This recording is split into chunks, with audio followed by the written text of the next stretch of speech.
All right, my first impression upon opening the mystery text is, oh wow, what am I supposed to focus on first? So if that's the case, I'm going to just start in the upper left-hand corner here, and I see, all right, so I'm at the New York Times, and I'm in the business section. I subscribe to the New York Times. I'm already making that personal connection and thinking about what I know about the Times, which is that it's a center-left newspaper, and that is important because it seems we're talking about business. So they have a different slant on things versus, say, the Wall Street Journal, which is a more center-right newspaper.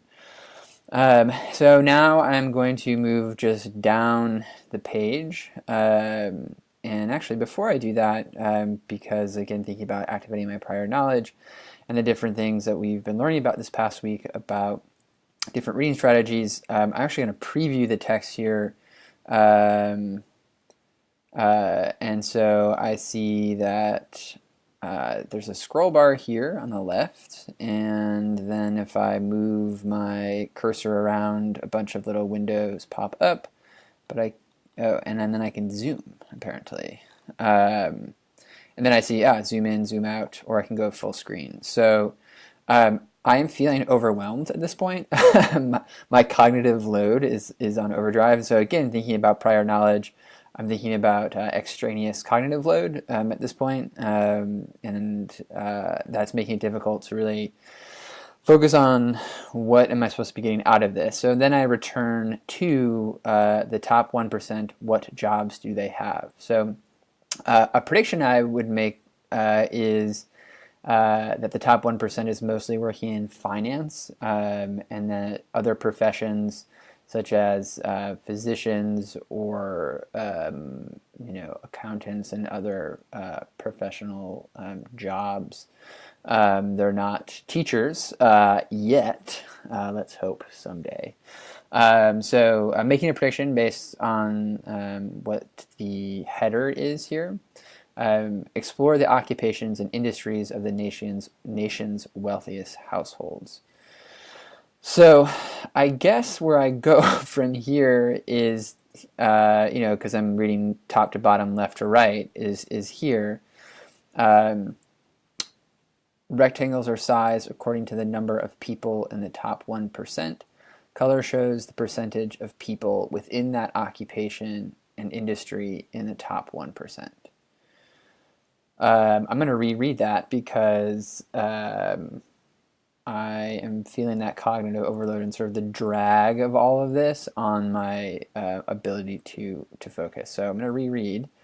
Rectangles are sized according to the number of people in the top 1%. So to summarize then, the larger the rectangle, the greater the number of people in that, if I'm reading that correctly. Color shows the percentage of people within the occupation and industry in the top 1%. So yes, I think my reading of that is correct. And I'm going to continue to go down with 376,076 members. The largest single group in the 1% are those who listed their occupation as a manager. So my prediction is maybe correct. Manager, I'm thinking financial manager. When I hear manager, I think of professional baseball. I'm guessing it's not professional baseball, though I do know they make a good amount of money. So let's go to Zoom 2. Okay, so I'm now looking at this chart, and I see that as I move my cursor over, I get different information. So I'm here, managers, all construction is what I see, and so 28,961 people with this job live in households in the top 1%. 2.2% of the 1.3 million with this job are in the top 1%. I assume I'm making an inference that construction means actual like building of homes and buildings, and not other types of construction. I guess I don't know, beyond actually building physical things, what that looks like. Okay, and So at this point, because I'm feeling sort of overwhelmed, I'm going to zoom out again. And I saw something about teachers, I thought, and that was interesting to me. So I thought I saw something about SE college and universities. Maybe I'm making that up. Maybe I was just hopeful. Nope, here we go. So I see teachers. And so at this point, I noticed that I've sort of given up on trying to read this in a more structured manner, and I'm bouncing around based on my interests.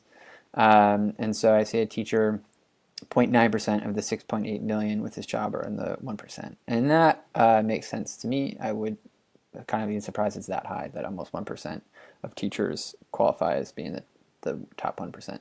As I said, someday, when we start making six figures per average, which one can dream.